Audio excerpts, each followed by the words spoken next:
On est réunis aujourd'hui pour un échange autour du livre de Kevin Even, La question environnementale chez Jules Verne, Écrire, prédire, prévenir la catastrophe écologique, collection, littérature et idéologie. Le Jules Verne qui va nous intéresser aujourd'hui est un petit peu plus inattendu. Alors on connaît, voilà, c'est le Jules Verne féru de science, qui a déjà une conscience, vous allez nous en parler, une conscience écologique assez forte, qui va s'accroître au fur et à mesure de son œuvre. Il va devenir un peu plus critique à l'égard de ses explorations, à l'égard des machines destructrices, à l'égard de l'homme conquérant qui s'empare de la nature sans beaucoup d'égards pour elle. Un Jules Verne qui va s'inquiéter du devenir des paysages, qui va s'inquiéter de la surexploitation de la nature, qui va s'inquiéter du devenir des villes, usines qui au fond deviennent complètement inhabitables. Alors ce souci écologique, vous le montrez dans l'ouvrage, Kevin, il est dans toute l'œuvre de Jules Verne, mais il s'accroît et vous allez le travailler dans 3 œuvres plus tardives, un peu moins connues. Il faut dire aussi que Jules Verne, l'éditeur historique qui était assez tradit, vient de mourir, et donc Jules Verne a un peu plus de liberté. Donc 3 romans qui vous ont particulièrement intéressé: Les Indes noires, 1877, Sans dessus-dessous, 1889, et L'invasion de la mer en 1905. Voilà. Et Kevin Even, pour vous présenter, vous êtes docteur en littérature française, enseignant à l'université Sorbonne Nouvelle et membre du Centre de recherche sur les poétiques du XIXe siècle. La première question que je voulais vous poser assez classiquement, c'est comment vous est venue l'idée de départ du livre, et je crois qu'au départ, d'ailleurs, c'est une thèse. Absolument. Merci de votre présence d'abord. Ensuite, merci également au public de me recevoir, et merci Emmanuel pour cette présentation. Avec plaisir. Eh bien, ce sujet m'est venu après un Master 2 consacré à la représentation du progrès scientifique au XIXe siècle, représentation littéraire du progrès scientifique à cette époque-là, et Jules Verne est inévitable quand on aborde cette question.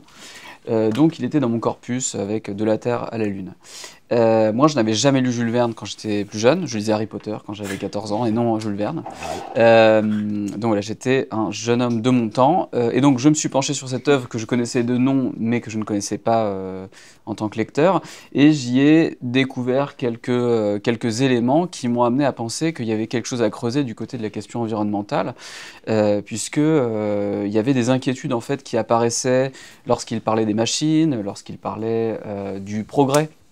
En fait, la question du progrès traverse le XIXe siècle, bien sûr, puisqu'il y a la question de la révolution industrielle qui bat son plein à cette époque-là.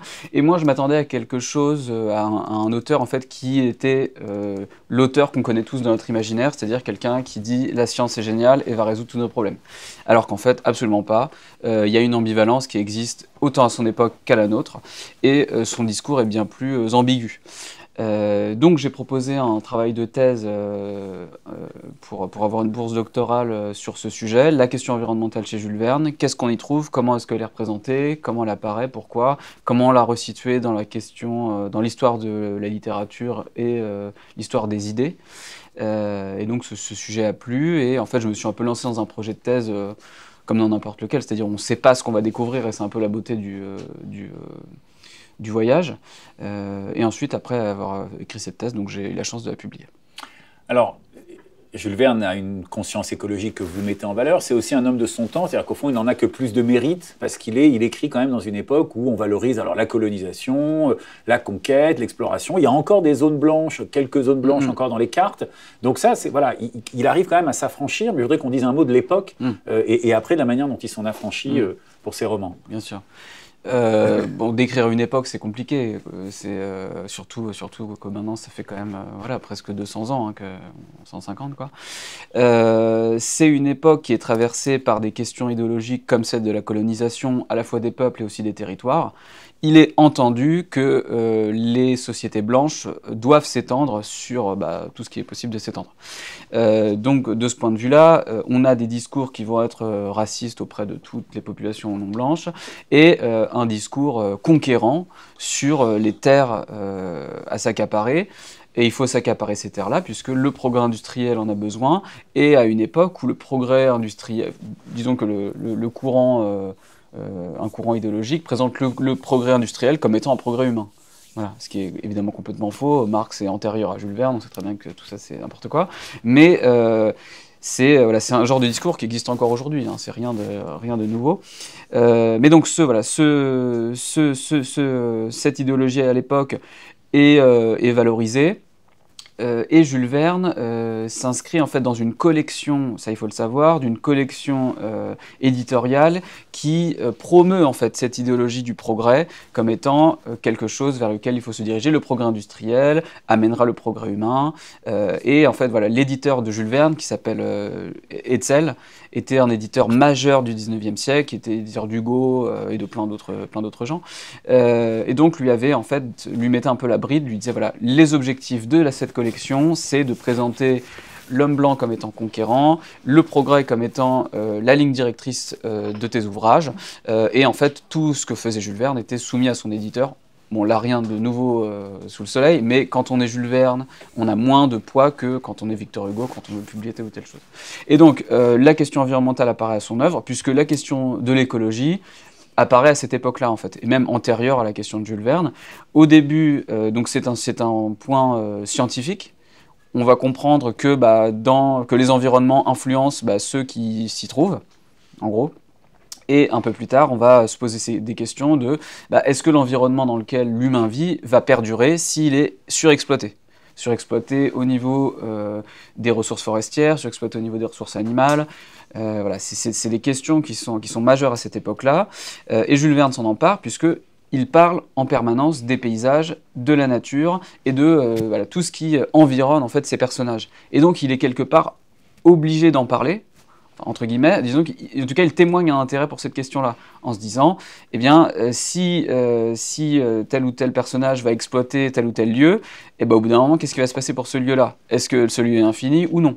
Et par extension, est-ce que le progrès humain qui se nourrit de toutes les ressources naturelles va continuer si un jour il n'y a plus de ressources naturelles? Donc nécessairement, il aborde ces questions-là.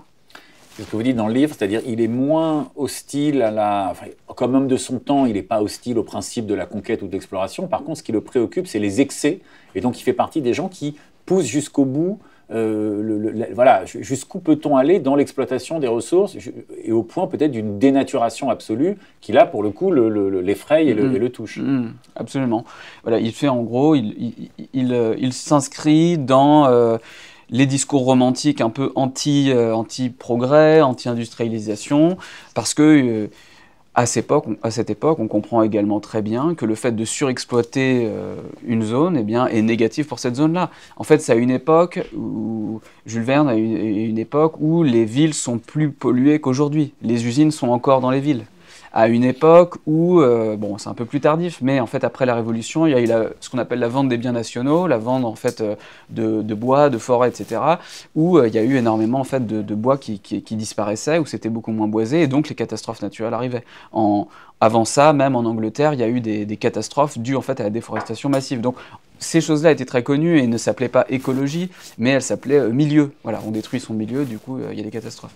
Donc j'ai un peu perdu le fil de la question. Non, mais c'était le fait que lui s'inquiétait des excès, parce qu'effectivement, il les a. Vous parliez de Marx, il y a des pages de Marx sur les terrils, la lumière, la fumée noire. Oui. Bon, donc ça, c'est effectivement connu. Alors, du coup, il y a une préoccupation écologique. Par exemple, vous rappelez qu'on se préoccupe des paysages, on se préoccupe de la forêt, il y a les philosophies d'Emerson, enfin, voilà, il y a aussi ce contexte-là, déjà d'un intérêt pour la nature et pour le milieu. Voilà, ça aussi également hérité du romantisme. Je parle un peu d'Emerson, qui est un philosophe américain dans l'ouvrage. Il est très peu probable que Jules Verne ait lu Emerson dans le texte, parce qu'il ne parlait pas anglais, Emerson n'était pas traduit, il me semble, à cette époque-là. Mais ce que je veux dire, c'est qu'il y a déjà un terreau idéologique qui est présent avant même l'arrivée de Jules Verne, et qui fait que lui, en fait, arrive et... voilà, j'imagine que c'est pas une idée particulièrement avant-gardiste, mais c'est qu'il y a un peu des faisceaux qui sont réunis pour faire qu'il en parle dans son œuvre. Et donc l'idéologie est déjà là, et on a un auteur qui est plus connu chez nous, qui est Élisée Reclus, qui en fait a parlé toute sa vie en fait de la question environnementale dans son œuvre, et qui est vraiment un proto-écologiste en fait. Voilà. Donc oui, c'est dans l'air du temps, et il s'avère que Jules Verne en fait était un peu amené à en parler en fait nécessairement ponctuellement dans ses ouvrages, puisque les paysages en fait le contrat éditorial de Jules Verne, c'est à la fois de faire ces ouvrages étaient publiés dans un truc qui s'appelle le Magasin d'éducation et de récréation. Magasin, c'est en magazine quoi. Donc récréation, c'est des aventures sympas, voilà, et éducation, c'est toute la partie didactique. Il fallait que d'un point de vue pédagogique, le lecteur ou la lectrice de cette époque-là apprenne quelque chose, et que ce soit pas une lecture gratuite, entre guillemets. De la même manière que lire Balzac devait apporter un soutien moral pour les lecteurs de leur époque. Mais dans cette lignée-là, justement, vous avez, enfin, on oublie que c'est des œuvres aussi de commande, c'est-à-dire que vous avez une formule dans l'ouvrage qui est Jules Verne a une mission pédagogique, c'est-à-dire que les livres avaient une espèce de cahier des charges. Alors, est-ce qu'on peut dire un mot de ce cahier des charges? Vous avez déjà un peu dévoilé, mais il y avait quand même des éléments qui devaient figurer. C'est pour ça que Jules Verne a publié des choses ressemblantes, en tout cas, parce qu'il y avait ce cahier des charges. Jules Verne a écrit X nombre de Robinsonades, X nombre d'aventures dans tel ou tel lieu. Il écrivait 3, 4 romans par an. C'était quelque chose, voilà, il écrivait vraiment... Mais comme on écrivait à cette époque-là, enfin, comme certains écrivains écrivaient à cette époque-là, en fonction de leur contrat. Donc ça, c'est pas extraordinaire, mais au niveau de cette mission éducative et ce contrat, il était bien plus contraint qu'un auteur comme Balzac, comme Hugo, etc. Pas nécessairement parce que c'était un moins grand auteur, même s'il était dévalué à son époque, mais plus parce qu'en fait, il a signé un contrat en fait, qui l'obligeait à faire ça, et lui a toujours rêvé de devenir écrivain. On lui a proposé un contrat, il l'a pris, et voilà quoi. Il est quasi certain que s'il n'avait pas rencontré son éditeur, il n'aurait pas fait carrière, ou il n'aurait pas eu la même carrière. Et donc dans ce contrat-là, c'est pas de sexe, pas de politique intérieure française, de la politique, mais tant que ça ne contraint pas les intérêts français. C'est-à-dire que par exemple dans 20 000 lieues sous les mers, à la base, la nationalité du capitaine Nemo devait être éventuellement polonaise, un truc comme ça. Et avant, et à cette époque-là, la Pologne se battait contre la Russie. Sauf que la Russie était amie de la France. Et Hetzel lui a dit non, laisse tomber cette histoire, il sera indien. Voilà. Bon, c'est un exemple parmi d'autres. Donc voilà, pas de ces éléments-là. Et évidemment, une morale qui doit venir, et une morale plutôt républicaine, et pas tant une morale chrétienne en sous-main, mais pas évidente. Voilà, c'est une littérature, voilà, mais une littérature pour adolescentes. Finalement, quand on lit Harry Potter ou autre, il y a également une morale, voilà. À savoir si elle était imposée par quelqu'un, mais il répondait à ses impératifs. Et alors, il faisait des recherches, c'est-à-dire qu'il s'appuie quand même, on retrouve ses sources, hein, alors il y a Élisée Reclus, mais enfin il s'appuie sur des travaux de géographie, sur des cartes. Donc voilà, c'est un travail qui s'appuie aussi sur une documentation relativement importante. Il y a une écriture assez fluide au fil de la plume, parce qu'il fallait remplir ce contrat, mais il y a quand même des recherches en amont. À l'époque, il n'y a pas Wikipédia, mais il y a des encyclopédias. Il y a les encyclopédies, il y a les dictionnaires, il y a ce qu'on appelait à l'époque, ce qui existe encore, mais bon, personne ne connaît, c'est les bulletins de sociétés scientifiques. Et là, je m'inscris à bulletin de société de géographie, et tous les 2 mois, 3 mois, trimestre, je vais apprendre les dernières nouveautés, qu'est-ce qui s'est écrit, qu'est-ce qui se dit. Donc, Jules Verne passe son temps à faire ça. En gros, il se lève le matin très tôt, il lit le journal pendant 2-3 heures, il fait des notes, il fait des fiches, et ensuite il les ressort quand il faut écrire sur l'Amazone. Jules Verne était un voyageur de son temps. Il a été en Amérique, il avait un bateau, il a été dans toute la région méditerranéenne, etc. Mais il n'a jamais mis un pied dans 90% des pays dont il parle.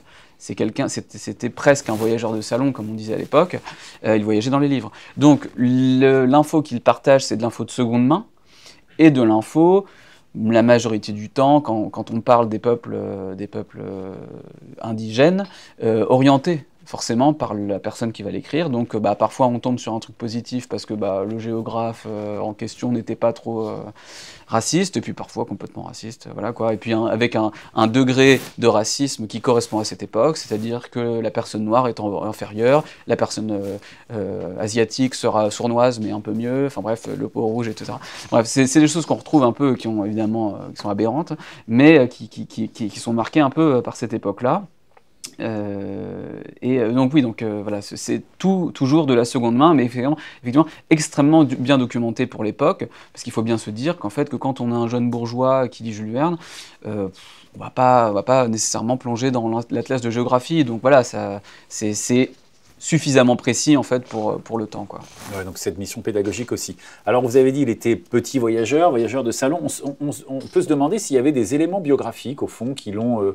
parce qu'il y avait la commande, mais est-ce qu'il y avait lui des éléments biographiques qui le poussaient à cet intérêt-là et au-delà même à son intérêt pour la nature que vous avez mis en évidence dans votre travail? Alors il y a certains ouvrages qui sont clairement inspirés par ses propres voyages. Donc il a été aux États-Unis, donc il y a une sorte de roman biographique qui s'appelle Voyage en Amérique, enfin, je sais plus si c'est exactement ce nom-là, mais voilà. Il a été en Écosse, en Angleterre, donc il s'est inspiré de ce qu'il a vu. Il a été en Norvège, donc voilà. Bon, il a quand même un peu voyagé pour son époque. Donc il s'inspire de ça et parfois il raconte des éléments, parfois il se met lui-même en scène, mais vraiment tout au début, hein, l'auteur de ces lignes qui a vu, tac, tac, tac, et après il déroule son roman, quoi. Le but, c'était pas de faire de la biographie non plus, mais en tout cas, on peut dire qu'il a vu quand même certains endroits qu'il décrit. Mais en revanche, je pense que l'aspect biographique qui va ressortir, c'est plus son intérêt évident en fait pour la nature, les paysages, la mer en particulier, qui revient en permanence dans ses ouvrages. Donc c'est plus un truc un peu masqué, et il se met très rarement en scène ou dans des textes qui ne sont pas sortis dans la collection des Voyages extraordinaires. Il vient de quel milieu? Je crois qu'il a fait le séminaire, enfin il vient d'un milieu Il vient d'un milieu petit bourgeois. Nantais, voilà, avec une famille qui était relativement argentée, mais qui, en fait, voilà, c'était une sorte de petit bourgeois de son temps. Son père voulait qu'il devienne avocat ou qu'il travaille à la bourse. Voilà, et donc en gros, il a fait ses études au séminaire. Il est monté à Paris pour faire des études je crois, oui, c'est ça, à la Bourse de Paris, quoi. C'était pas son truc. Lui, son truc à la base, c'était le théâtre. C'était la poésie et le théâtre. C'était voilà, quelqu'un qui voulait être dans le monde des arts et qui travaillait en fait en tant que guichetier dans un théâtre. Et il passait son temps au théâtre. Donc il a commencé à écrire des pièces très mauvaises, d'une poésie de très mauvais goût, voilà, pas terrible. Et en gros, il a écrit un ouvrage en fait en s'inspirant un peu de Edgar Poe qui était commencé à publier à l'époque. Il était fan de Verne était fan de Baudelaire, etc. Donc bref, il a fait un ouvrage qui s'appelait Le Voyage en ballon, qui deviendra après les 5 semaines en ballon. Il l'a proposé à Hetzel parmi d'autres, et Hetzel y a vu quelque chose, il l'a fait retravailler son texte, et Hetzel lui a dit « Ok, ça c'est bien, c'est du voyage, du suspense, tu vas rajouter ça, et puis on va commencer une nouvelle collection. » voilà. Et donc là, il a touché le jackpot, donc c'était bien. Mais donc voilà, lui à la base, en fait, son intérêt, c'est le théâtre, et il est intéressant de savoir qu'en fait, Jules Verne a touché très peu d'argent, avec ses romans. En fait, il a signé des contrats complètement iniques à son époque, quoi. Et il a gagné en fait sa vie avec le théâtre. En fait, il a mis en scène 5 semaines en ballon, 20 minutes sous les mers, 2-3 autres pièces. Et donc c'est avec ça en fait qu'il gagnait beaucoup d'argent. Et oui, il gagnait bien sa vie évidemment, mais le volume à laquelle ses ouvrages se vendaient par rapport à ce qu'il a gagné, il s'est fait arnaquer, quoi. Quand on essaie de comprendre son intérêt écologique avant l'heure, en vous lisant, je me suis dit qu'au fond, Verne était quelqu'un qui était un amoureux de la nature, un amoureux des paysages, et quelqu'un qui s'émerveillait de ça, et qui a commencé à s'inquiéter en fait de la destruction et de la vanité humaine. Vous avez le mot hubris qui revient plusieurs fois dans votre ouvrage. Est-ce qu'on peut dire qu'il y a effectivement, chez lui, ça s'est joué sur cette tension-là entre, avec une humanité qui est en train de détruire ce qui, au fond, moi, me nourrit, et qui le détruit pour pas grand-chose, qui le détruit pour des projets prométhéens un peu vaniteux et bizarroïdes. Il y a 2 éléments. C'est que moi, je suis convaincu que, en fait, à force d'écrire sur un sujet, forcément, ça l'a travaillé. Il s'est dit, oui, au bout d'un moment, je peux pas que valoriser, je peux dire que c'est magnifique et ne pas prendre en compte ce que je vois à côté dans la vie, c'est-à-dire la destruction d'environnement. Donc ça, je pense que ça a joué. Mais l'autre conviction que j'ai, c'est que avant d'y venir, Jules Verne a écrit un ouvrage qui s'appelle Paris au XXe siècle, au tout début de sa carrière, début des années 60. Peut-être parallèlement à 5 semaines en ballon, peut-être un peu avant, peu importe. C'est un ouvrage qui s'inscrit dans une vogue à l'époque, qui en gros c'est des ouvrages de proto-science-fiction, et donc qui projettent dans le futur, qui poussent tous les curseurs, comme la science-fiction le sait le faire. La pollution sera partout, les gens se regarderont plus, on mourra dans la rue, voilà, tout sera extrêmement négatif à cause de l'industrie.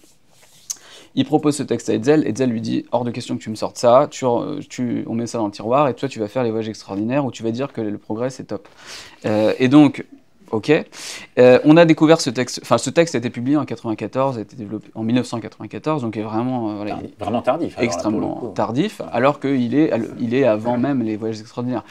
Cet ouvrage, même s'il n'aborde pas la question des paysages, puisqu'on est dans Paris au XXe siècle, il aborde la question du paysage urbain, mais pas la question du paysage naturel comme on l'entend, montre que Jules Verne a déjà conscience que l'industrie, en fait, l'industrialisation à outrance est une aberration environnementale, humaine, sociale.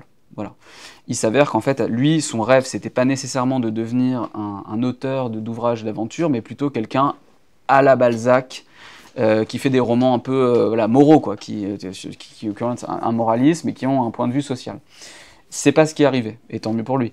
Mais donc voilà, cet élément montre qu'il avait déjà cette conscience-là, et cette conscience qui a été un peu amplifiée, par ses lectures d'auteurs comme Michelet, Reclus, les bulletins scientifiques, qui devaient nécessairement, en fait, la question de l'environnement, et ça j'en parle dans le bouquin, c'est un peu une partie un peu nerd, quoi, c'est que la question de l'environnement à l'époque, c'est pas, il faut que je protège, c'est pas animaliste, vegan, etc., c'est vraiment, il faut protéger le réservoir de carburant, etc., dont nous avons besoin. Donc voilà, il faut préserver pour ces raisons-là. À la même époque, existe un petit courant, là plutôt du côté américain, donc vous connaissez sûrement Thoreau, qui est vraiment voilà, de plus en plus connu, etc. Mais on pourrait remonter également jusqu'à Rousseau chez nous, c'est-à-dire un courant qui va protéger la nature pour elle-même. Pourquoi je détruirais ce qui est beau? Quel intérêt est-ce que j'en ai? Est-ce que je peux pas avoir mon progrès? Est-ce que le progrès social ne peut pas arriver sans la destruction de la nature? Ça, c'est très peu présent chez Jules Verne. Ça va l'être. Je ne peux pas le détruire parce que c'est beau. Par contre, si c'est pas beau, c'est pas grave. Voilà. Donc voilà, il y a ces courants qui se croisent un peu à son époque et également donc, dans ces ouvrages-là. Alors, il ne peut pas tout réussir, vous avez dit, il n'est pas animaliste. Et alors, par exemple, il y a, dès l'époque, des équivalents de la SPA, la Société pour la prévention de la cruauté faite aux animaux, qui se montent en Angleterre dans la deuxième moitié du 19e siècle, donc vraiment à son époque. Lui, il va un peu louper ça, pour le coup, et vous avez un passage dans l'ouvrage où vous montrez qu'il va railler méchamment quelqu'un qui est végétarien, parce que là, effectivement, enfin, c'est hors de sa pensée, quoi. Bien sûr, ouais. Un végétarien qu'il appelle légumiste. Voilà. Bien sûr, mais le végétarianisme existe en fait à cette époque-là aussi, hein. C'est juste très minoritaire. Élisée Reclus est végétarien, et puis en Inde, on est végétarien aussi, certaines personnes. Oui, il est, de ce point de vue-là, il n'est pas avant-gardiste et il ne fait pas preuve d'une conscience vraiment aiguë, comme d'autres pourraient le faire, mais bon, pourquoi lui en vouloir, quoi? Mais bon, on peut effectivement le constater. En revanche, du fait de sa mission pédagogique, du fait de l'ampleur de son travail, il y revient tellement souvent qu'en fait ça devient, voilà, on pourrait faire une liste, bah là il parle de ça, il parle de la destruction des arbres, la destruction des animaux, et là il y a un commentaire, voilà. À chaque fois ces éléments-là, quand ils sont rapportés, typiquement, c'est l'exemple type, c'est 20 milieux sous les mers, lorsqu'en fait il commente la destruction des baleines, lorsqu'il commente l'exploitation des fonds marins, c'est systématiquement accompagné d'un commentaire moral. C'est mal de faire ça. C'est mal de faire ça. Voilà. Pour le coup, il y a une sorte de sensibilité pour les baleines, parce que les baleines, à cette époque-là, enfin, toujours aujourd'hui, c'est un animal totem. Pourquoi détruire voilà, c'est un animal si gros, mais en même temps si pacifique. Voilà, bon, c'est quelque chose un peu... Moralement, c'est pas bien de s'attaquer aux baleines. En revanche, s'attaquer aux cachalots, parce que les cachalots sont censés être un peu méchants, pas de problème, on peut les défoncer, il n'y a pas de souci. Voilà, bon, c'est vraiment un moralisme à géométrie variable, et souvent quand il condamne la cruauté contre les animaux, c'est une sorte de forme de moralisme. L'humain se dégrade en étant méchant avec quelqu'un d'autre, et pas je me préoccupe du sentiment du pingouin ou de je ne sais quoi. Et d'ailleurs, l'exemple du pingouin est très intéressant parce que le pingouin, je ne sais pas pourquoi, est détesté dans les voyages extraordinaires. Ils se font tuer tout le temps à coups de... Voilà. Et voilà, les personnages rigolent et ils sont vraiment très contents de tuer le pingouin. En revanche, pour un autre animal, type la baleine ou je ne sais pas quoi, alors là, par contre, il faut faire très attention et tout. Bon, il y a des hiérarchies entre nuisibles et pas nuisibles qui sont plus les nôtres. Il y a quand même à l'époque une sensibilité à l'assainissement des villes. C'est quand même la période d'hygiénisation très forte. Voilà, ça, pour le coup, il y est sensible. Enfin, Paris au XXe siècle est sensible à ça. Alors, Paris est extrêmement rare dans les voyages extraordinaires. Il y a Paris au XXe siècle, mais peut-être 2-3 fois il est mentionné. Mais voilà, tout ce qui concernait vraiment la France et ce qui pouvait causer du trouble, on n'en parle pas. Mais effectivement, quand la question des villes vient, notamment des villes américaines, on parle de l'assainissement des villes. Et c'est à cette époque-là que les abattoirs sortent des villes.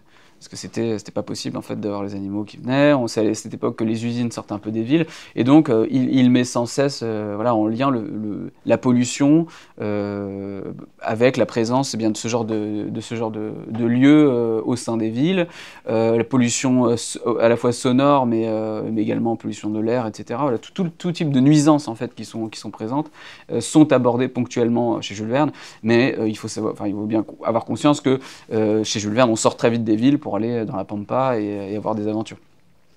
Donc la ville, ce serait là, ce que dessine Lou à droite, la ville du 19e siècle est particulièrement envahie de fumée, avec au pied, je ne sais pas ce qu'a dessiné Lou, des ruines, une ville potentielle, un mélange entre paysage préservé et paysage atteint. Alors en fait, sur la droite, ici, on a une illustration qui rappelle un ouvrage qui s'appelle Les 500 millions de l'abbé Gomme de Jules Verne, dans lequel il y a deux villes qui s'affrontent. Une ville allemande, c'est la ville dégueulasse, et une ville prussienne, et une ville française qui s'appelle Franceville, et qui est une ville utopique, où on mange bien, on respire bien, il y a des jardins partout.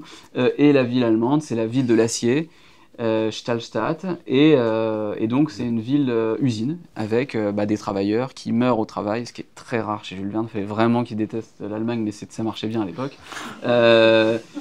Les travailleurs enfants qui meurent, un grand méchant qui est très belliqueux, et donc une illustration de ce qui était honni à cette époque-là, c'est-à-dire la pollution dans les villes, comme il existait à l'époque chez nous dans le Nord, particulièrement également en Angleterre, ça pourrait être Manchester. Donc voilà, c'est très prégnant à cette époque-là. Et là, pour le coup, également, c'est affublé d'un commentaire moral très puissant. Ce genre de ville, en fait, amène la mort, la destruction. On recroisera les villes utopiques et dystopiques tout à l'heure avec Coal City. La manière dont s'incarne l'hubris humaine, c'est, en tout cas chez Jules Verne, c'est par le biais de machines. Alors de machines extraordinaires, de machines monstrueuses, il y a le Nautilus. Bon, donc à chaque fois, quand il y a une exploration, il y a une machine. Alors voilà, quel est le statut de cette machine? Alors le statut de la machine chez Jules Verne est ambivalent comme plein de choses dans son œuvre. Il est très connu pour ses voyages, les voyages sur la Lune, etc., et également pour ses machines. Tout le monde connaît le Nautilus, alors que tout le monde n'a pas lu Un milieu sous les mers, par exemple. Mais le Nautilus, c'est pas la seule machine. Quand ils vont dans la Terre-Lune, c'est ce qu'ils appellent le wagon projectile. Il peut y avoir également un éléphant mécanique. Il met en fait en scène ces éléments magiques à cette époque-là, c'est-à-dire que c'est une époque où il n'y a pas l'avion, c'est une époque où le train est encore récent. Donc voilà. C'est l'équivalent pour nous du téléphone portable, c'est un élément magique qui arrive. Donc la machine est toujours imposante, la machine est très souvent une sorte d'avatar de l'animal, donc ce sera une sorte de baleine en fait pour le Nautilus, et représentée comme telle en fait dans les ouvrages. Et donc la machine est positive parce qu'elle permet le voyage. Mais en revanche, elle ne sert à rien en elle-même. C'est vraiment un moyen, une sorte de gadget narratif de l'auteur pour dire comment est-ce qu'ils vont aller jusqu'à là-bas sans que ça prenne des plombes. Et ils vont prendre cette machine géniale. Une fois que le voyage se termine, une fois que la machine n'a plus d'utilité, elle va systématiquement disparaître. Elle va être détruite par l'auteur, par l'ingénieur. Elle va être détruite très souvent en fait par une catastrophe naturelle ou des animaux qui vont la défoncer. C'est un peu le destin systématique de chaque invention. Et donc la particularité aussi, c'est que ce sont des inventions qui sont créées par un ingénieur magicien, quelqu'un, je dis magicien, mais bon, un ingénieur, mais qui à l'époque pouvait également dire magicien, c'était des gens qui faisaient des merveilles. Voilà, c'est vraiment des machines merveilleuses et extraordinaires, mais qui sont complètement décorrélées de tout du système industriel. Il n'y a pas d'ouvrier en fait qui crée ces machines-là en série. C'est quelque chose qui vraiment relève de l'artefact unique de son créateur souvent pétri d'hubris, puisque il est au-dessus de tout le monde. Le gars, il arrive à faire une machine que personne n'a vue, qui est surpuissante, qui fait plier la nature. Mais en revanche, souvent, ce créateur-là est pris d'hubris et meurt avec sa machine-là. Donc voilà, c'est pour ça aussi que l'idée qu'un Jules Verne soit passionné de technique est vrai. En revanche, qu'ils disent que la technique résoudra tout, non, puisque ces machines-là, en fait, bien souvent, sont effrayantes. Et une fois qu'elles ont plus d'utilité, ils s'en débarrassent.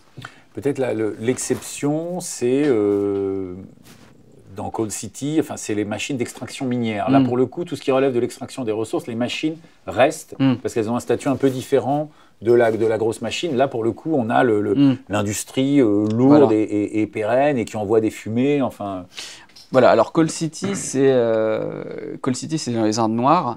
Et alors là, l'extraordinaire ne tient pas dans les machines extractrices, mais dans le lieu même, en fait. C'est le lieu, c'est une mine souterraine qui est découverte par des personnages, et c'est une mine infinie, où les ressources sont infinies. Donc voilà, on a résolu tous les problèmes, ils ont trouvé le filon, donc l'extraordinaire tient là-dedans.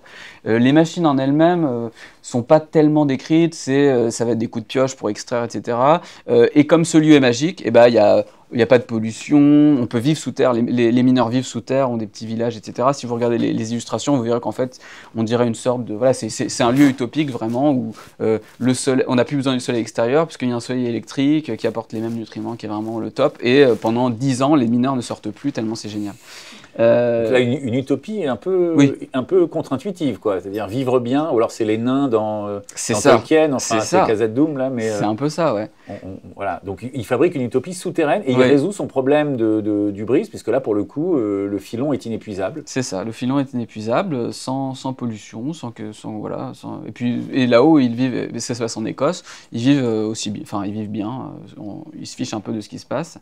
Donc oui, cette utopie un peu contre-intuitive, mais elle est close sur elle-même et voilà, c'est l'un des seuls cas où l'exploitation n'est pas honnie puisque elle se fait gratuitement, quoi. En revanche, il y a à nouveau une opposition, comme dans les 500 millions de la Begum, il y a une opposition entre ce qui se passe sous terre et ce qui se passe en surface. Alors racontez-nous un peu. Voilà, alors en fait c'est un roman qui est un peu compliqué.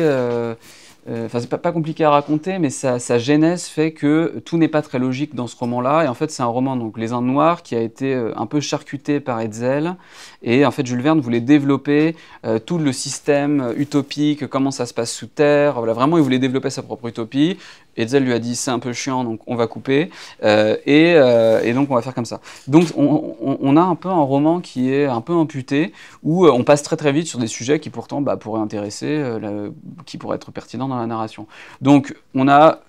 Le roman commence avec des paysages en surface qui sont complètement dévastés par l'exploitation minière, avec des commentaires typiques qui disent voilà, l'exploitation minière ça détruit les paysages, c'est très mauvais pour les hommes, et maintenant il ne reste plus que des champs de ruines et un cimetière concrètement de machines.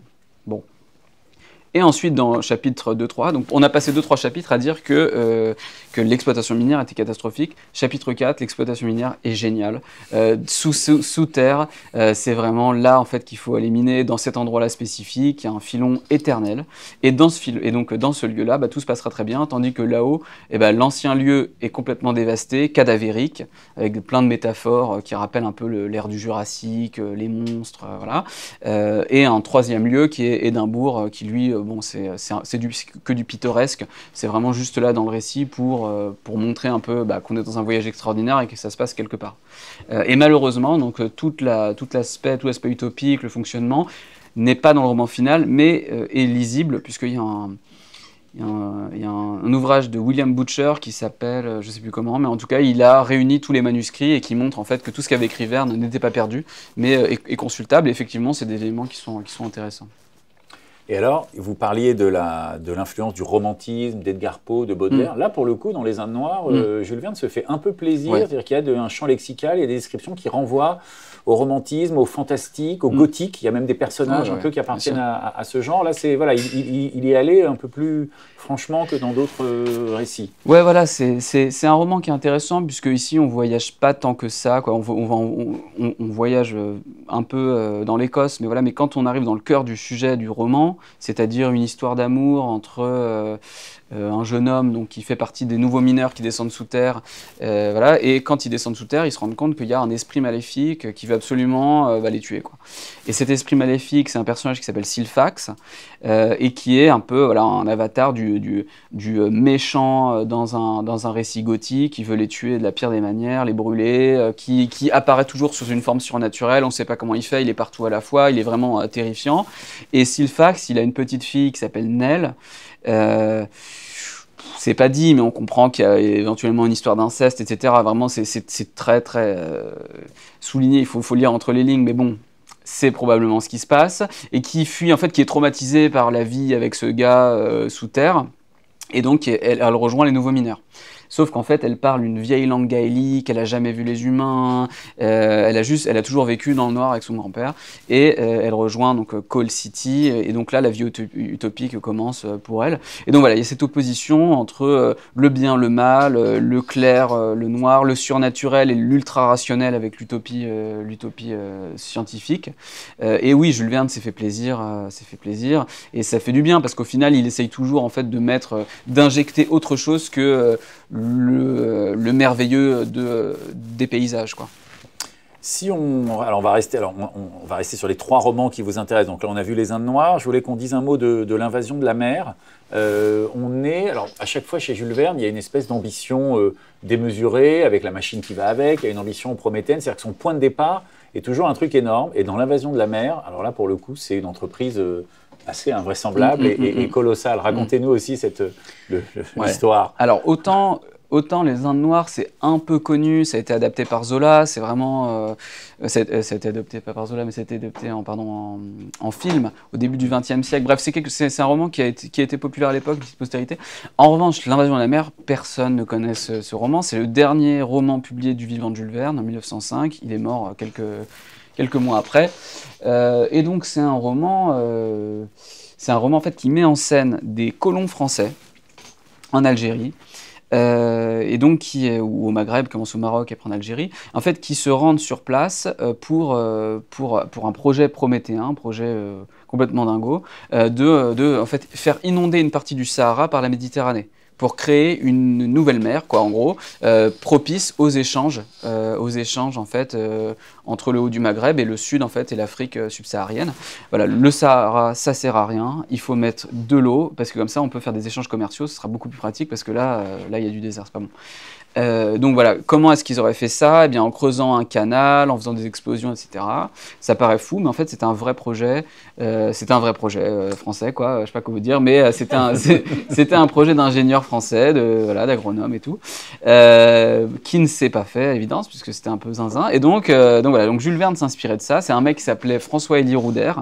Donc François-Élie Rouder, c'est un ingénieur qui avait cette idée ingénieuse, mais qui ne s'est pas faite. Donc, Jules Verne a repris cette idée-là, puisqu'il s'est dit, effectivement, si j'arrive à le faire en roman, ça peut faire un récit intéressant, voilà. Et donc, oui, Jules Verne, là-dedans, comme dans la majorité de ses ouvrages, voilà, a ce point un peu fou qui fait qui est le moteur, en fait, de son intrigue. Et alors, il met en scène, parce qu'on va rester sur cette idée voilà, alors Sahara, Algérie, colonisation.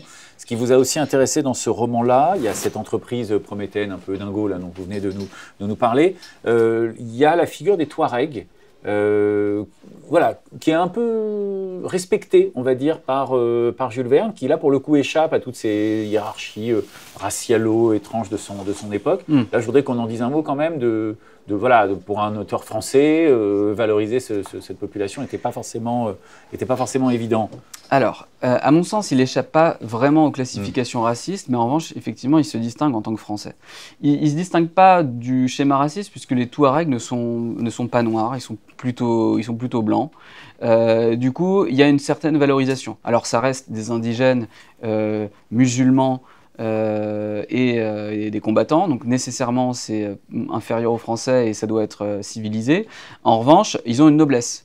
Ils ont la noblesse qu'on accorde finalement aux musulmans. Ce sont des guerriers fiers, respectueux de leurs traditions, voilà. En revanche, complètement immoraux, c'est-à-dire qu'ils vont, voilà, c'est l'arabe qui va te planter un couteau dans le dos, hein, c'est ça. Mais mais il a, des descriptions qui les représentent comme étant des peuples ancestraux, quoi, en fait, qui sont respectables parce que là depuis longtemps et parce qu'ayant une culture. Alors que les peuples noirs, au début de la carrière de Jules Verne, dans 5 semaines au ballon, n'ont pas de culture et finalement là ils tombent dans le racisme pur de son époque.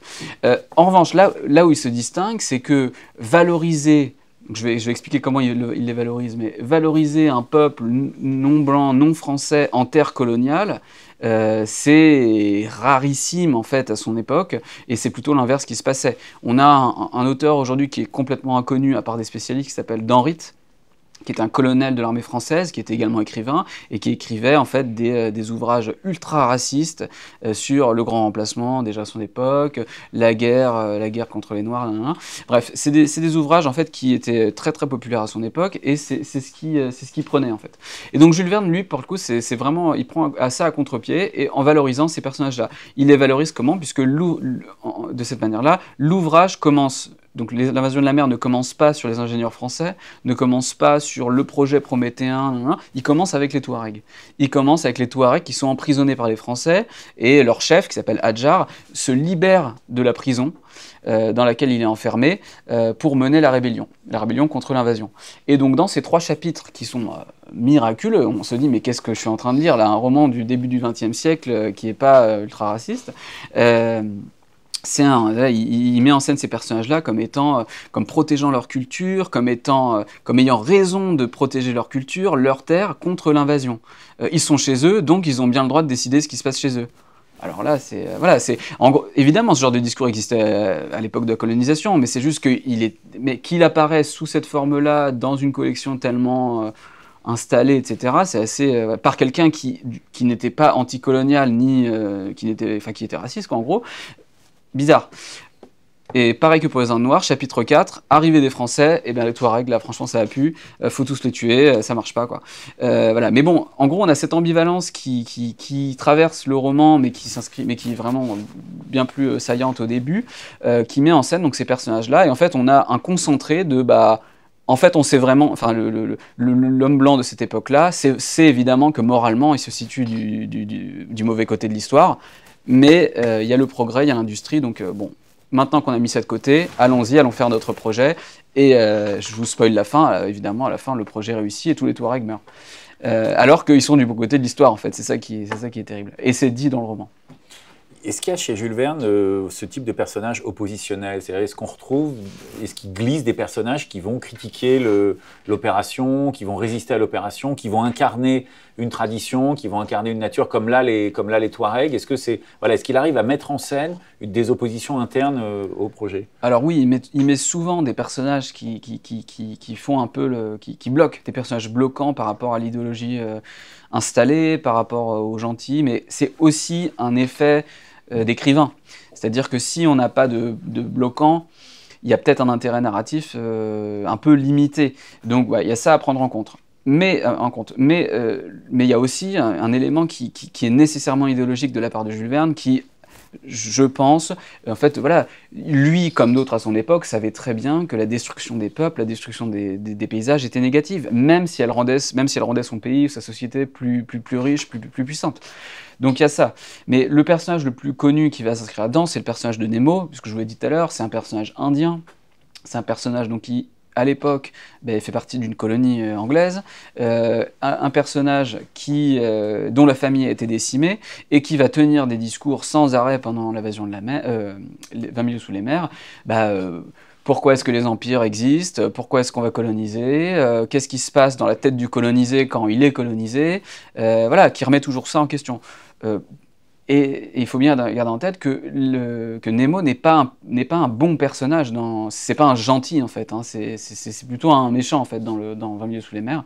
Donc voilà, il y a cet exemple-là typique, mais en fait, que ce soit Hadjar ou d'autres personnages, c'est un peu des avatars du personnage matriciel qu'est Nemo, c'est-à-dire des insoumis, des gens qui vont s'opposer au discours, en fait, à la doxa générale, et qui tout le temps, en fait, tout le temps meurent, en fait, tout le temps finissent par mourir, par périr, puisque inadaptés au progrès du monde. Il y a cette idée chez Jules Verne que même si moralement on est bon, eh bien le progrès en fait fera toujours son œuvre et on disparaîtra, on est voué à disparaître. Et il y a ces passages-là dans plusieurs ouvrages qui disent que deviendront par exemple les peuples maghrébins, algériens, etc.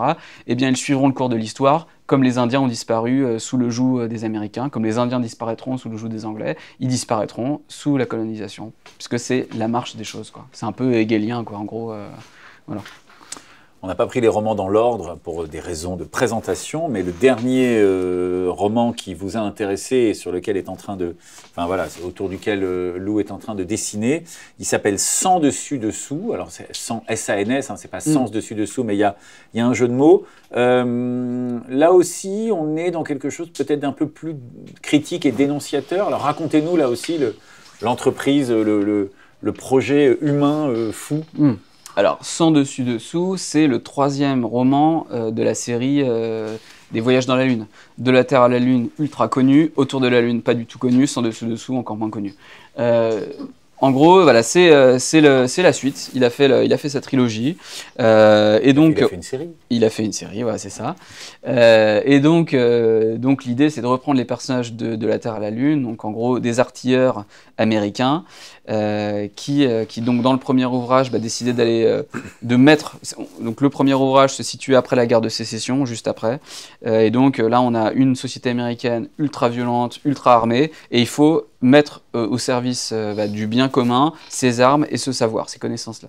Donc on va utiliser les canons, au lieu de les mettre contre nous, on va viser la Lune, on va faire le tour, etc. C'était ça l'idée. Dans Sans dessus dessous, on retrouve ces personnages-là, qui une fois encore se retrouvent désœuvrés. Ils savent pas quoi faire, en fait, voilà, ils ont des armes, quoi. Ils ont des armes, mais ils savent pas quoi en faire, et maintenant il faut faire quelque chose, quoi.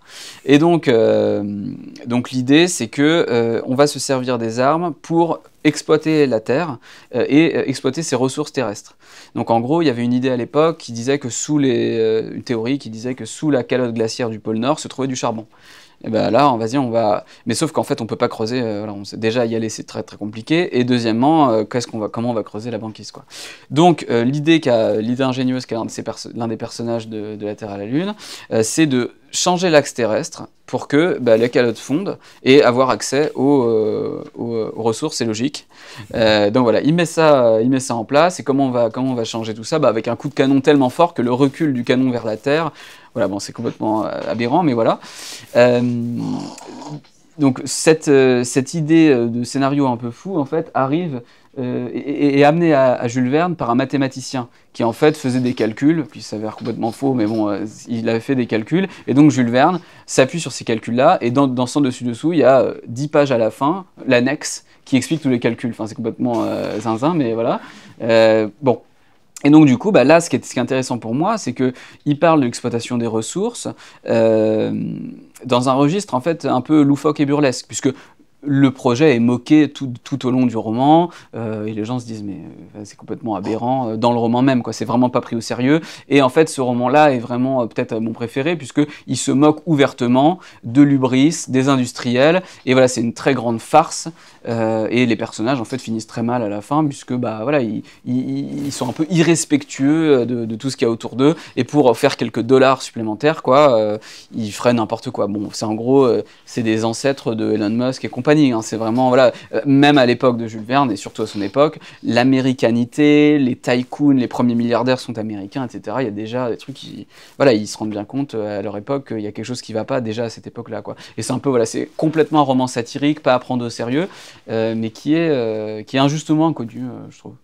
Roman alors humoristique, effectivement satirique, anti-américain, c'est-à-dire dans votre ouvrage, vous venez de le dire, mais dans votre ouvrage, vous dites on va railler les Américains qui sont bigger than life, larger than life. Au fond, je me suis dit, Jules Verne a trouvé aux États-Unis le type idéal de ce qu'il décrivait depuis le début, c'est-à-dire des espèces d'entrepreneurs sans scrupules qui veulent absolument tout conquérir et où en plus se mêle la question de l'argent, qui était peut-être un peu moins présente dans d'autres ouvrages, mais là, il y a aussi cette question-là. Ouais. Jules Verne, à la base, il n'est pas anti-américain, parce que c'est justement l'esprit d'entreprise, l'esprit de l'ingénieur anglo-saxon et américain, c'est quelque chose qui fascine à l'époque, c'est quelque chose de nouveau, c'est un nouvel être, un nouveau type qui émerge. Bien sûr, il y a des ingénieurs français, des ingénieurs anglais, mais ils n'ont pas le même comportement que les ingénieurs américains typiques qu'on s'imagine à l'époque, c'est-à-dire un peu à l'éthique protestante du travail jusqu'au bout, et pourquoi faire de l'argent? Pour faire de l'argent, pour rien d'autre.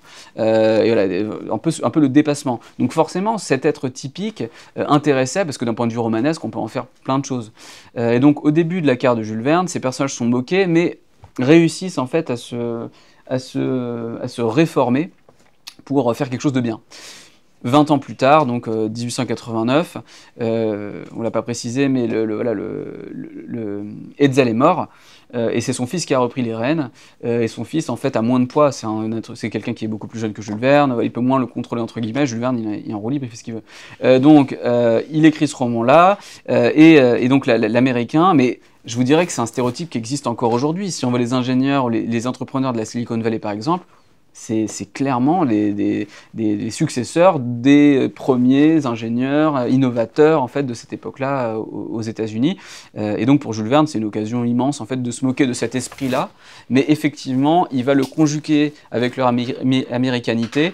Et les ingénieurs français, quand ils sont présents chez Jules Verne, sont assez différents, à l'exception de l'ingénieur de l'invasion de la mer, qui lui aussi, en fait, est une sorte de version française, mais de ces Américains qui sont complètement fous et qui ont des idées débiles, et pour l'argent. Donc voilà, ça c'est clairement moqué par Jules Verne, et voilà, qui est rejeté en bloc. C'est l'une des premières fois où l'ingénieur est vraiment, on a parlé des canons, etc., l'ingénieur est vraiment assimilé à la figure du criminel, du destructeur. Ouais. Et on approche avec ce roman d'une autre dimension qui vous a aussi intéressé. Moi, je me suis dit, enfin, vous écrivez, c'est vous qui le dites, à un moment que la collection de Jules Verne aurait pu s'appeler Les Catastrophes extraordinaires. Donc, il y a quand même, on a parlé dystopie, on a parlé entreprise prométhéenne, on a parlé destruction. Il y a quelque chose, il y a une inquiétude de la catastrophe. Et là, pour le coup, alors dans le dessin, effectivement, de Lou, c'est-à-dire c'est le nouvel Atlas, quoi. Je vais maîtriser complètement la planète. Et il y a cette idée dont vous avez parlé de changer l'axe de la Terre. Et là, pour le coup, Jules Verne évoque le fait que les conséquences seront absolument désastreuses, puisque là, on fait des choses, on ne pourra jamais revenir dessus. Et donc là, il y a vraiment cette pression, cette inquiétude de la catastrophe. Exactement. Alors là, ici, c'est le personnage qui a cette idée géniale de renverser l'axe terrestre, qui s'appelle Maston. Et donc, quand il a cette idée, en fait, il fait des calculs, au tableau, quoi, de mathématicien. Et à mesure qu'il fait ses calculs, il ne se rend pas compte qu'à l'extérieur, il y a le temps change, le climat change, le tonnerre gronde au loin, l'air se réchauffe, etc. Il se rend compte de rien parce qu'il est à fond dans ses calculs. Et je vous le donne en mille, en fait, il est frappé par la foudre. Frappé par la foudre, donc on ne peut pas faire plus évident comme métaphore. Il est frappé par la foudre.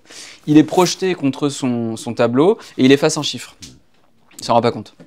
Et en fait, son calcul va se révéler extrêmement faux, puisque voilà, il a été poussé en fait par une force divine, la providence, qui l'a fait rater son truc. Et en fait, ce qu'il croyait possible, eh ben en fait, ne l'est absolument pas. Et donc à la fin, le coup de canon, eh bien, va arriver, mais va absolument rien changer. Donc il a perdu toute sa crédibilité. Il dégage, quoi. Donc voilà, ouais, c'est ça. Et donc voilà, cet axe en fait qu'il veut redresser, tombe complètement à l'eau. Et Jules Verne s'amuse beaucoup en fait avec le fait que voilà, il y a Atlas qui va porter avec des métaphores en fait ou des références à la mythologie grecque et tout, qui montrent que l'hubris en fait frappe toujours celui qui veut dépasser sa condition et par-dessus tout qui veut s'approprier en fait la force divine, quoi, de décider un peu du destin de chacun, quoi. Lui-même était très critique au fond de ce qu'il écrivait, et donc vous racontez que dans plusieurs romans, les expéditions ratent, ça tourne à la catastrophe, il y a des intempéries, les animaux vont attaquer, les animaux vont se déchaîner, il va parler de ruines qui sont sur la Lune. Bon, donc là aussi, il y a une espèce de conscience que si on pousse à la limite tout ça, c'est catastrophique, et de toute façon, c'est voué à l'échec, et c'est voué à la disparition. L'hubris implose, l'hubris s'écrase sur elle-même. Oui, parce que, alors là encore, il y a un effet générique. On est dans des romans d'aventure, donc forcément, il faut que les requins attaquent, sinon c'est chiant, quoi. Mais ça revient tellement souvent qu'effectivement, on peut se poser des questions. Il y a un soubassement idéologique à tout ça, mais en fait, on peut le résumer comme tel.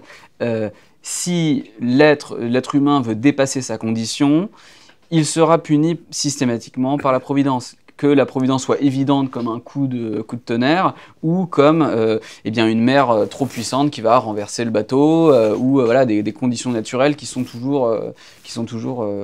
enserrent en fait les héros, qui ne peuvent pas les dépasser, quoi. Mais la punition est bien sûr plus puissante lorsque c'est une volonté. Aller toucher le pôle Nord, à la rigueur, ça va rendre fou parce que c'est une obsession, un dépassement de soi-même qui n'a pas particulièrement lieu d'être. Là, je fais référence au Capitaine Hatteras, qui est l'un des meilleurs romans de Jules Verne, je vous recommande.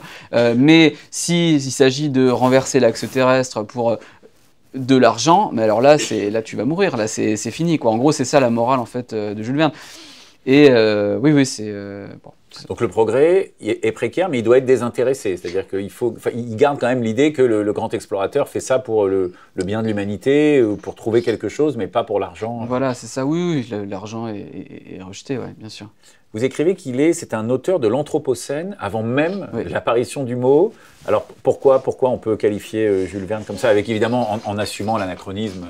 Oui, bah, en fait, je me suis inspiré d'un ouvrage qui s'appelle Littérature et environnement de Alain Suber-Chicot, que je vous recommande. Il parle de littérature de l'Anthropocène. Qu'est-ce qu'une littérature d'Anthropocène, assumer l'anachronisme, etc. Il parle de ça, et moi, ça m'a parlé, puisqu'au final, avoir un discours sur la question environnementale, avoir un positionnement idéologique, avoir une forme de morale dans un contexte de changement, de bouleversement, qui est le nôtre aujourd'hui, bah pour moi, c'est s'inscrire dans l'Anthropocène. Donc, peu importe que le terme n'existait pas à l'époque, voilà, j'assume cet anachronisme, mais il fait complètement sens pour moi, en fait, puisque on retrace l'histoire de l'écologie 1864, on peut retracer, en fait, le changement de conditions environnementales. Si on va, les carottes glaciaires qu'on extrait, on voit bien qu'à partir d'un certain moment, il y a un changement, en fait, dans notre atmosphère, et donc qui ouvre une nouvelle période. Alors, évidemment, je ne suis pas biologiste ou voilà, scientifique dans ce champ-là, mais il est entendu qu'il y a quand même un changement qui s'observe. Donc pourquoi ne pas l'appliquer aux sciences humaines, sociales? Moi, je suis contre. Mais après, si on veut pousser un peu plus loin, si on veut être un peu taquin, si je prends sans dessus-dessous et que je parle du changement d'axe terrestre, eh bien, je vous dirais qu'aujourd'hui, le changement d'axe terrestre a lieu, donc pas dans des proportions comme celle de Jules Verne, mais la Terre a changé d'axe depuis quelques années. Il y a un réchauffement, et donc sous la calotte glaciaire, il n'y a pas du charbon, mais il y a du pétrole, comme vous le savez peut-être. La Chine, les États-Unis, la Russie, le Groenland sont des pays qui se positionnent déjà pour exploiter ces milieux-là. Donc, finalement, évidemment, Jules Verne n'a pas prévu ça, mais l'intuition montre bien qu'on s'inscrit, on est toujours dans une période qui avait été envisagée à une époque, sur un registre burlesque marrant, mais aujourd'hui ça nous fait beaucoup moins rire. Donc voilà, évidemment, ça c'est pas, là évidemment il n'a rien prévu, c'est pas un prophète ou quoi que ce soit, mais ça montre bien qu'il y a un lien qu'on peut mettre sous le nom Anthropocène. Et qu'au fond, il est un précurseur de l'écologie. Ça permet de travailler les premières formes de l'écologie. C'est-à-dire, vous l'avez dit, il ne veut pas protéger le vivant pour lui-même, mais protéger le vivant en tant qu'il est une ressource ou un matériau pour faire vivre l'homme. Ouais. Et en même temps, il se retrouve à protéger le vivant et à dénoncer des entreprises excessives. Voilà, donc il y a quand même une fibre écologiste d'époque. Oui, bien sûr. Oui, c'est un environnementalisme de son temps, c'est-à-dire qui est d'abord préservationniste. À l'époque de Jules Verne, c'est là où il y a les premières réserves naturelles en France, quoi. C'est-à-dire la forêt de Barbizon, parce qu'il y a des peintres de l'école de Barbizon, la forêt de Fontainebleau. Voilà, c'est à une époque où on parle de ça, on parle de la préservation. On n'est pas dans l'ouverture de la sensibilité pour tous les êtres, etc. Mais il s'inscrit clairement dans un champ historique qui est facilement retraçable et qu'on peut comparer à d'autres. Comme tout à l'heure, je parlais de Thoreau, etc. Ils s'en distinguent. L'écologie de Jules Verne n'est pas la même que celle de Michelet, que celle de Reclus, etc. Mais clairement, il y a un lien historique. Ouais. On peut passer aux questions de votre part, questions, témoignages, remarques adressées à Kevin Even, en parlant dans le micro pour on vous entende dans le film. Ok. Et on réagira au dernier dessin de Lou sur la nature, les couleurs, le corail, je ne sais pas, on va voir. Est-ce qu'il y a que vous soyez lecteur ou non, évidemment, de Jules Verne, mais sur ce qu'a dit Kevin Even. Oui. Alors, j'aimerais savoir, s'il vous plaît, si ces positions particulières de Jules Verne faisaient débat à l'époque, ou est-ce que ça suscitait un intérêt auprès du public? Alors, c'est très difficile de savoir, puisque les aspects qui relèvent de la question environnementale sont pas à la marge, mais ne font pas l'objet, en fait, dans les romans de Jules Verne, d'une attention outre mesure, quoi. C'est vraiment des commentaires ici et là, et donc c'est pas quelque chose qui va être un moteur, en fait, du récit. Voilà. Et donc, dans la réception de Jules Verne, c'est pas quelque chose qui ressort particulièrement. C'est plutôt, est-ce qu'on s'amuse en lisant Jules Verne? Est-ce qu'on a appris quelque chose? Mais voilà, ça ressort pas énormément. Après, je vous dirais que ce sujet de l'écologie, c'est un sujet parmi d'autres dans son œuvre. Et la réception de Jules Verne en son temps, ça va pas plus loin que est-ce que c'était un bon roman ou pas, quoi. Jules Verne a mis super longtemps, en fait, à avoir une reconnaissance universitaire, et c'est pour ça que ce travail peut exister aujourd'hui, quoi. Donc il y a des éléments au début des années 30 dans le bulletin de la Société Jules Verne qui évoquent cette question de l'environnement, du paysage, de sa protection, mais c'est pas quelque chose qui avait été analysé vraiment beaucoup avant, et je peux pas vous dire pour un lecteur de l'époque si ça le touchait, j'en connais pas. Et dans les films qui ont été tirés, est-ce que cette dimension écologiste avant l'heure a été perçue, ou est-ce que les films adaptent uniquement la dimension aventureuse avec des personnages hauts en couleur, des cascades, ou est-ce que voilà, en passant complètement à côté de ce que vous avez mis en évidence? Je vais être honnête, j'ai vu que celui avec Kirk Douglas, qui était pas mal. Lequel, le 20 milieux sous les Voilà, mains. c'est ça, ouais. Et dans qui était un prodige à l'époque, voilà. Les effets spéciaux sont assez dingues. Exactement. Ouais. Mais j'ai pas du coup de... Non, je sais pas, en fait, je pourrais pas vous dire. D'instinct, je dirais que non, mais bon, peut-être. Voilà. Bon, en tout cas, Jules Verne est replacé dans son élément naturel. J'avais vu une demi-main se lever. Pas vous, non? Mais je vous en prie. Est-ce que vous pensez qu'on peut faire rentrer Jules Verne dans le champ éco-poétique et éco-critique? Absolument. C'est l'objet de tout mon travail, en fait. Éco-poétique, éco-critique, donc on fera une distinction éco-poétique, une approche plus stylistique de la question, éco-critique, une approche idéologique, même si cette distinction n'a pas un grand sens pour moi. Mais à mon sens, oui, il se situe dans les premiers auteurs en France, en fait, qu'on peut faire entrer dans ce champ-là.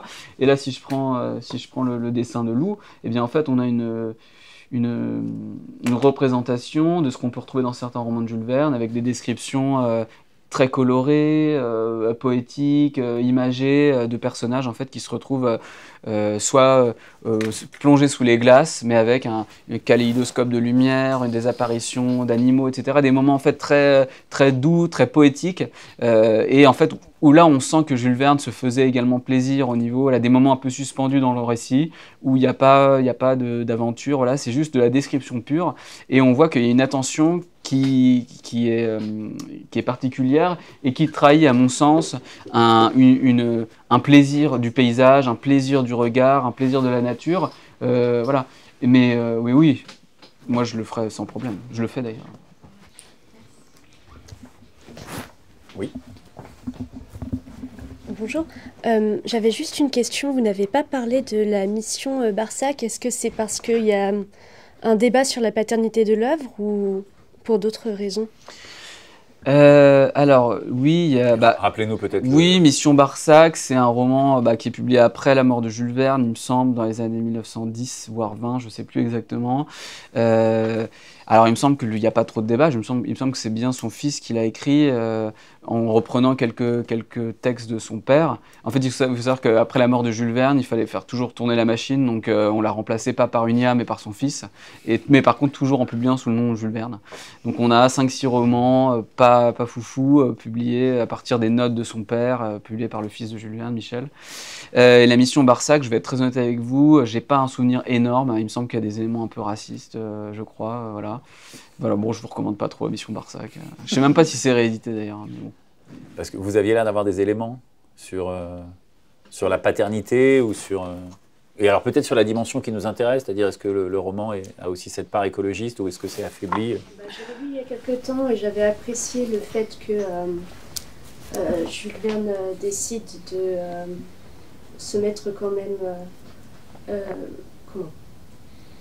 du côté pour le vote des personnes qui étaient dans les colonies, ce qui était, je trouvais, assez novateur pour l'époque. Mais effectivement, il y avait pas mal de choses racistes et c'était plus le contrôle de la météo dans l'Afrique qui était le sujet crucial. Intéressant ça.